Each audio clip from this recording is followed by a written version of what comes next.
Alors, pour bien comprendre la différence entre nombre 2 et chiffre 2, il faut bien comprendre d'abord les échanges. Donc, on peut faire des échanges pour créer des nombres plus gros. Par exemple, on peut échanger 10 unités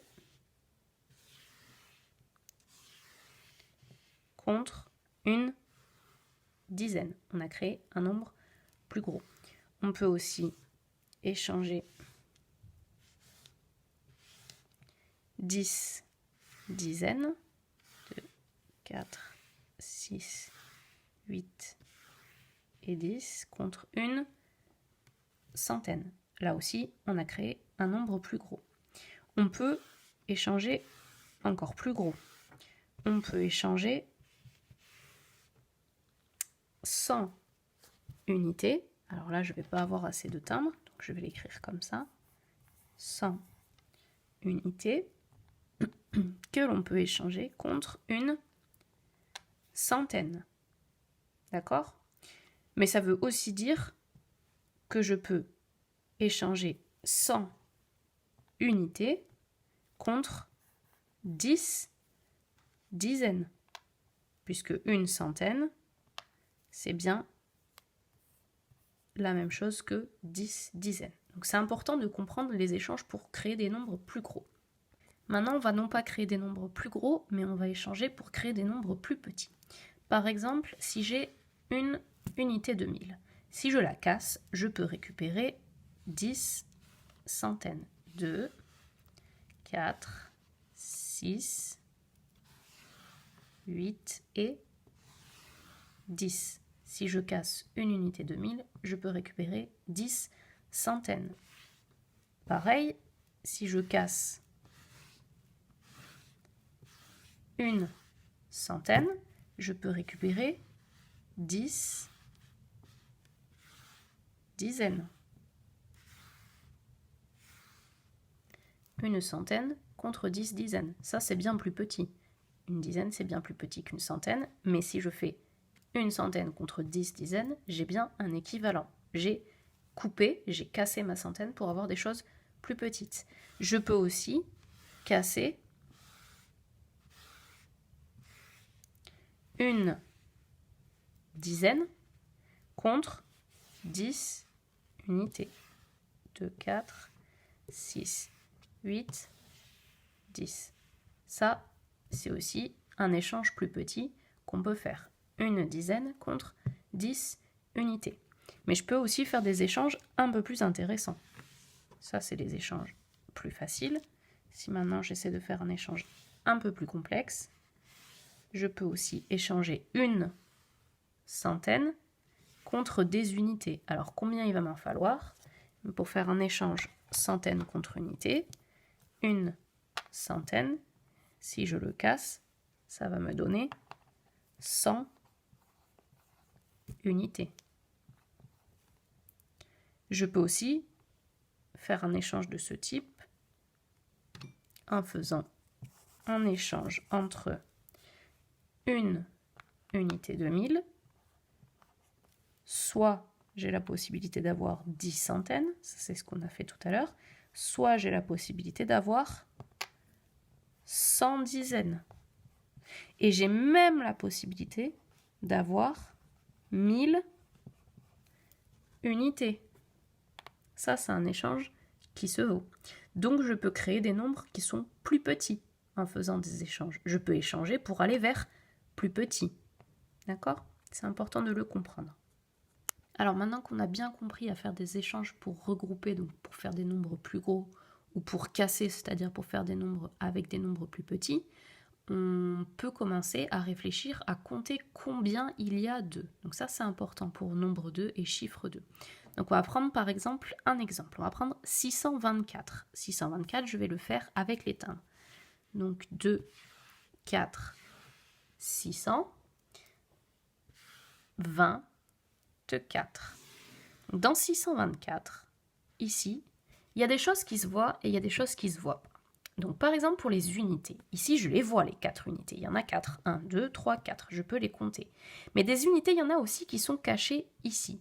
Et c'est ça qui va nous intéresser quand on fait nombre 2 et chiffre 2, c'est de savoir ce qu'il y a caché et ce qui est visible. Ce qui est visible, ça se voit.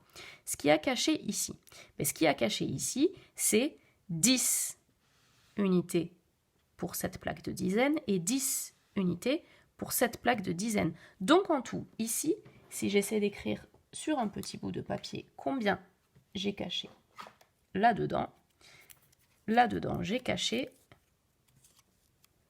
20 unités. 10 et 10, donc 20 unités. Et là-dedans, combien il y a caché dans les centaines? Eh bien, dans chaque centaine, ici, j'ai 100 unités qui sont cachées. Centaines, c'est 100 unités. Encore 100, encore 100, encore 100, encore 100 et encore 100. Donc, en tout, dans les centaines, j'ai caché 100, 100, 100, 100, 100, 100, 6 fois 100, donc j'ai caché 600 unités là-dedans. Donc si je cherche combien d'unités se voient, ici, il y en a 4. Combien d'unités sont invisibles? Ici, il y en a 600, elles sont cachées, et ici, il y en a 20, elles sont cachées. Donc en tout, combien j'ai d'unités qui se voient? 4. Combien j'ai d'unités qui ne se voient pas? 620. Donc combien j'ai d'unités en tout? J'en ai 624.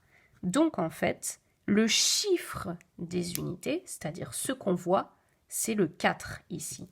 Chiffre des unités, chiffre, c'est ce qu'on voit.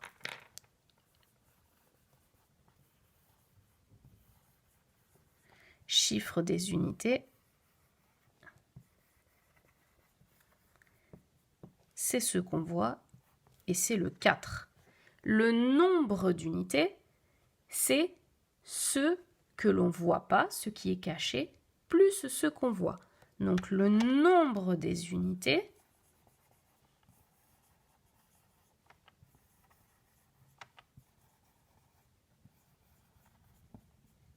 c'est ce qu'on ne voit pas, ce qui est caché. Donc il y en a 600 plus 20. Celles-ci, elles sont cachées. Et il y en a 4. Celles-ci, elles se voient. Elles sont visibles. Donc en tout, le nombre des unités, c'est 624. Et finalement, c'est assez logique parce que quand on regarde le nombre et qu'on l'écrit, je refais un petit tableau de numération, j'écris 624. Dans ma colonne des unités, ici, qu'est-ce que je vois? Ben, je vois le 4, le chiffre de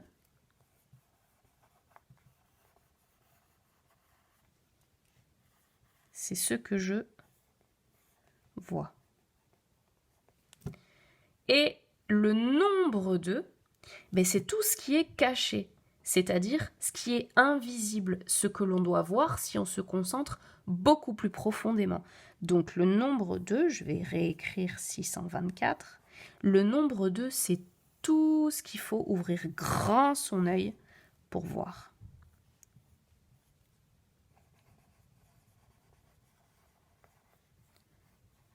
Donc si tu veux un moyen mémotechnique pour te rappeler de chiffre 2 et de nombre 2, rappelle-toi que le chiffre 2, c'est le petit œil.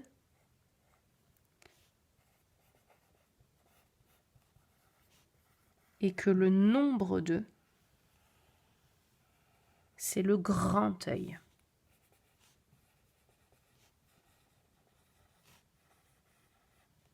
Ok ? On va faire un dernier exemple avec un nombre un peu plus compliqué et des échanges, des groupements un peu plus compliqués pour faire nombre de chiffres 2.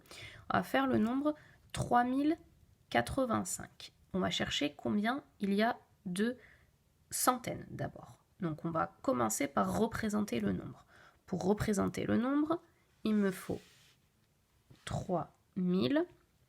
Des centaines, j'en ai pas. Du moins, j'en ai pas qui se voient. On va voir après qu'en fait, j'en ai, mais elles sont cachées. 80.